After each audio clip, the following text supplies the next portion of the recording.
Yeah. So how do you feel about, because I'm from here too, and like my own racial racial stereotypes, but of another ethnicity than my own. How do you feel about that with like how you're depicting African American, Indian, stuff like that? Like do you think that you would do that if you weren't from here? And do you think that, you know, like if this showed other places, especially outside of the US, how do you think people will deal with that? Like do you think that they're gonna react favorably or not? Because I think it's funny as hell, but I just don't know. Oh, that's an interesting question. Yeah, the question is about, you know, how the movie pokes fun, not just, it definitely pokes fun, okay, sorry, the pseudo-British, not even the British, it's the pseudo-British. And then also even about, like, you know, Sita being sort of oversensitive when it's convenient to him to, you know, assumptions about Asians, but also, you know, there's people of different ethnicities in the film, and whether it would play, you know, elsewhere. I mean, I think the thing is that some of the humor is, you know, a little bit just sort of like quicker and lighter, and it's, you know, not really character-based. But I think when it's character-based, then people laugh because they have some interpretation of what that person's about or the dynamic. So, you know, we were trying to err in, you know, giving the characters a little more dimension so that more of the humor would come from that. Yeah, I think that, I think we all know, everyone who like grows up in the States too, notice there's just a lot of, I guess, sort of convergence and, you know, crossing over of different cultures and stuff like that. You know how, okay, yeah, you know, Sita, you know, gets a lot of stuff from like hip hop and black culture and stuff like that, but, you know, like, you know, between the Asians and blacks, there's a lot of, you know, like Wu-Tang Clan, come on, man. It's like how many of the Kung Fu, you know, movies that we all used to watch as kids affected, you know, kids who are not Asian, who are white, black, Mexican, or whatever.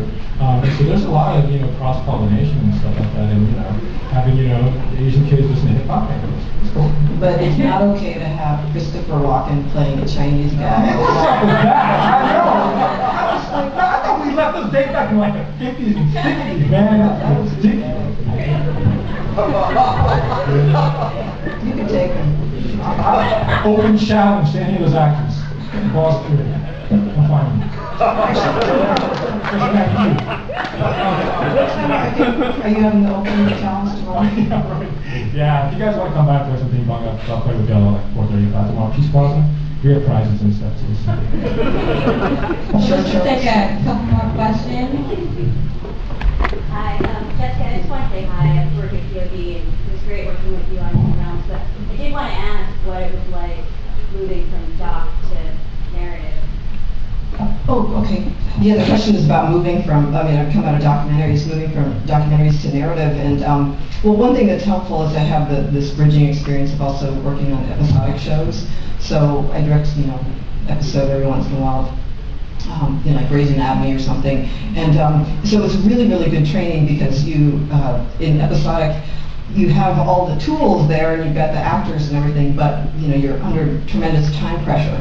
So you have sort of the combination of those restrictions, and then coming out of documentaries, you have a lot of freedom to do things the way you want to, but not a lot of resources. So then I think making this film, which actually went very smoothly, even though we were pretty tightly budgeted and everything, I don't know, just felt like I could sort of take both those experiences and kind of apply it to this. But this was, it was really, really fun. I think that there's something nice about, it's probably different if you write, like we were writing the script together, so you get all that time to, like your question about improvisation, you have to play with things and try things out. So I think it's different if you just get the script and you're figuring it out all out, you know, on the way. You're talking about marketing. Is there any plan to leverage social networks like YouTube or anything like that to try to get the word out? The question is about using YouTube and to try to get the word out and put some clips on. Jimmy's got all these. You can do just Google Cha-Ching Dynasty and there's like a website. ChingDynasty.com. Everything in here, it's crazy actually. I'm trying to think of all the things, but like he talks about, you know, the comic book about the gun toting crime fighting pandas. Jimmy actually made that, like that comic book exists, and he's really good at drawing. So opium, pandemonium. Pandemonium is usually spelled P-A-N-D-E, but it is perfectly spelled P-A-N-D-A. So yeah, we definitely want to try to leverage that. I mean, we're, well, if you guys check out the better sportswear stuff, like we're probably gonna throw some of those on YouTube, but like once we come up with a date, you know, as places where you can see the character and then, you know, find out about the movie and stuff like that. So, but yeah. Check Alright, your can we have our shorts. final question? Make it a good one.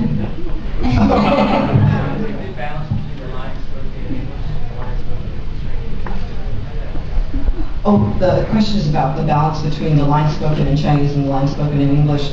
I mean, Jimmy does speak Chinese and grew up with parents who speak Chinese. But, at home, my family, we spoke English. So a lot of that was sort of patterned after, you know, Jimmy's household, but also the way that, you know, you'll hear not only Chinese parents, but Chinese kids like mixing together the Chinese and English together, you'll hear da-da-da-da, remote control, you know, that kind of thing. So we wanted to get that feeling there. But mainly we were both reacting to, it really bugs us in movies when, like as a family that would obviously speak Chinese in their home, and they go inside, you know, like with the Chinese accent, and they're all speaking English, you know, it just is not right. So we just, again, decided to mix it up in a way that made sense to us and not worry about the whole subtitling thing. Yeah, that was all. It's all reality based. I mean, if you guys know, like people who are like, you know, first generation, I guess, like kids who grew up in America, it's like if you're like bilingual, multilingual, it's you may speak mostly English, or your parents speak to you in a foreign language, and you respond in English, you throw in words here and there. Like, you know, a lot of my friends speak Chinglish, which is, it's like, you know, like they speak, they'll say, you know, blah blah, well, you know, I have remote control, and it's like it'd be in Chinese and half in English, and then yeah, but that totally bugs us about like movies like movies that where the daughter speaks better Chinese than the mom, which is an American movie, right? And then, oh, you know, I have like a total beef too with like movies that are like set in like foreign lands, right? And okay, look, it's either one or two things, right? Either you either speak the foreign language, like if you watch like Memoirs of the Geisha, let's take that for example, right? Either pick actors that speak Japanese, right? If you go either one way or the other, it's either left side of the road or right side of the road. If you walk in the middle, just like Rick, right? You guys know. Oh, hey, someone does that. What I'm saying was, get people who actually speak the language, right? Or if you're going to speak English, just speak English. There's no reason to speak in accented like Japanese. Like, what's the point of that? Because it takes place in Japan. Japanese. But the rest of people just speak yeah, that bugs the hell out of me. Well, thank you so much, Jessica and Jimmy.